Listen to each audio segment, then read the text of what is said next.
Hi guys, so today we're going to look at some possible ways that you could do the resemblance project. I've got a video up showing you one way to do it, but just because I'm doing that video doesn't mean that that has to be the way that you decide to make something that looks like something else.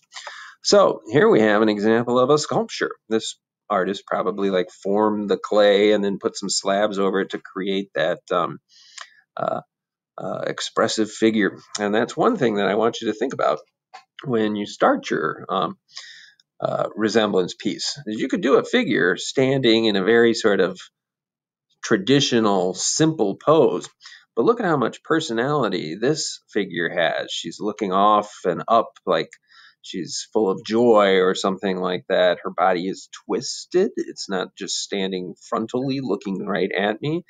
And she seems to have a bit of a smile, or it looks to me like she's singing. So we're telling a story. We're getting some gesture in there, and we're giving her a little bit of expression.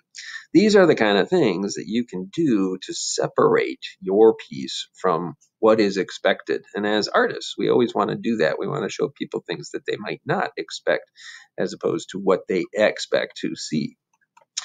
This is a sculpture by Robert Arneson. I like this series that he did. He would sculpt them, and then he'd take a board and smack it. So it looked like his face was getting pressed up against a piece of glass. Sometimes it worked out great, like in this one, I would say. Other times he said he just ended up destroying his piece. So I might not recommend that if you're unsure about what you're going to accomplish. But it certainly does give this piece a little bit more personality. Here's a fish. This piece also has a lot of repetition in it, but you could do an animal. Here's a horse, and look at how this one is constructed. Maybe you're going to be clever with how you put things together. This is a bunch of thrown bowls that have been broken and then reassembled into a horse. This is an artist who I think taught at the University of Michigan. I'm trying to remember her name, but we could find it for you. But you can see on the neck there and the hips how she threw the pieces that then were put together to construct the horse. Another one. Your piece might hang on the wall. It doesn't maybe necessarily have to sit on the table. This is another Robert Arneson piece. Again, some expression there. Think about color too. Does it need to be realistic color? Like here, we have this brown color everywhere. And then that little pop of red in the bandana.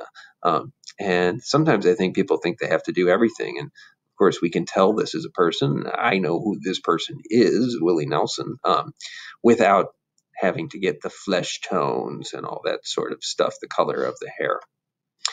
This is a piece that sort of suggests a figure. It looks like somebody kind of folding over themselves to me, sort of grabbing their knees. Somebody else said it kind of looked like a hand to them. This is Michael White, and he does this sort of thing. Again, kind of throwing pieces and then putting them together off the wheel. You don't have to do the whole figure. You could do parts of a figure, hands. Here's a figure, a little gargoyle from the past. These are student projects now. This person liked that Michael White piece, so they threw a bunch of tubes and put them together to make this walking dinosaur. That was also this person's favorite glaze. He used this glaze for just about everything he did.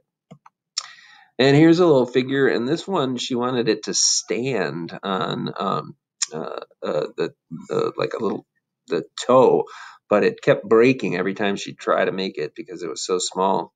So what we ended up doing was putting it into this little wire thing that we made out of plaster and wire. And I think in a way it actually kind of accentuated it.